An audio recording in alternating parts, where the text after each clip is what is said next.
இன்னைக்கு மகாநதி சீரியல்ல காவேரி வந்து குழந்தை கூட சேர்ந்து படுத்திருப்பா. அந்த நேரத்தில விஜய் வந்து சோஃபால படுத்திருப்பான்.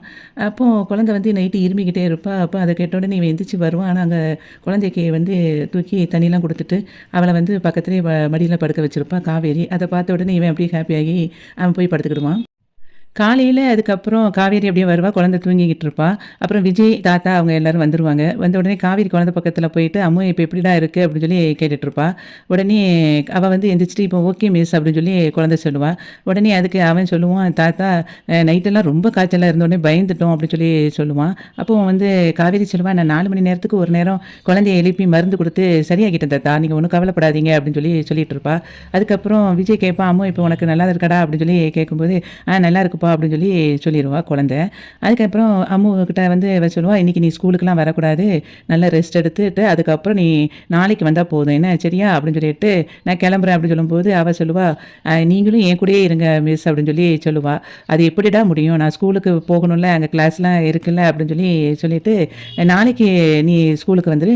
செல்வி ஆன்டி குடுக்குற இட்லிய சாப்பிட்டுட்டு சமத்தா இங்கேயே இருக்கணும். என்ன சரியா? நான் ஈவினிங் வந்து உன்ன கண்டிப்பா நான் பார்க்குறேன். என்னம்மா?" அப்படி சொல்லிட்டு அவ கிளம்ப போவா. அப்போ விஜய் வந்து சொல்லுவான், "நான் கொண்டு உங்கள விடுறேன்" அப்படின்னு சொல்லி சொல்லுவான். அதுக்கு அவ சொல்லுவா, "இல்லங்க நானே ஆட்டோ பிடிச்சு போயிருவேன். நீங்க அம்முவ பார்த்துக்கோங்க" அப்படின்னு சொல்லிட்டு அவ கிளம்பி போயிருவா. கிளம்பி போகும்போது வாசல்லேருந்து ஆட்டோக்காக வெயிட் பண்ணிட்டு இருப்பா. அந்த சமயத்தில ஆட்டோ வராது.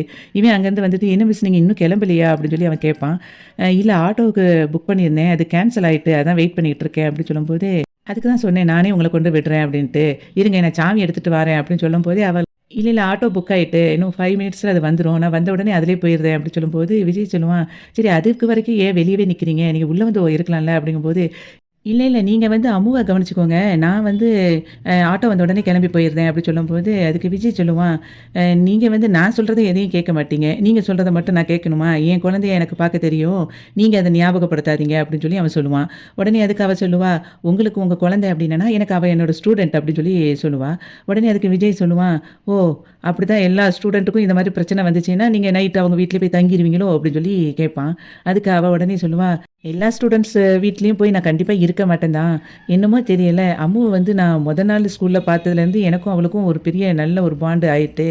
அவள வந்து பார்க்கும்போதெல்லாம் வந்து எனக்கு வேற மாதிரி ஒரு ஃபீலிங் வருது. இந்த பூர்வ ஜென்ம பந்தம்னு சொல்லுவாங்க பார்த்தீங்களா? அது வந்து எனக்கு அம்முவ பார்க்கும்போது தான் எனக்கு அது உண்மைன்னு தெரியுது. எனக்கு அவ இருக்கும்போது எனக்கு எல்லாத்தையுமே நான் மறந்துருவேன். அவ்வளோ ஒரு ஹேப்பியான ஒரு ஃபீலிங்ஸ் இருக்கும். அது எல்லார்கிட்டயும் கிடைக்காதுல்ல. அது ஏன்னு எனக்கு தெரியல." அப்படிங்கும்போது இவன் அப்படி ஒரு மாதிரி ஃபீலா பார்ப்பான்.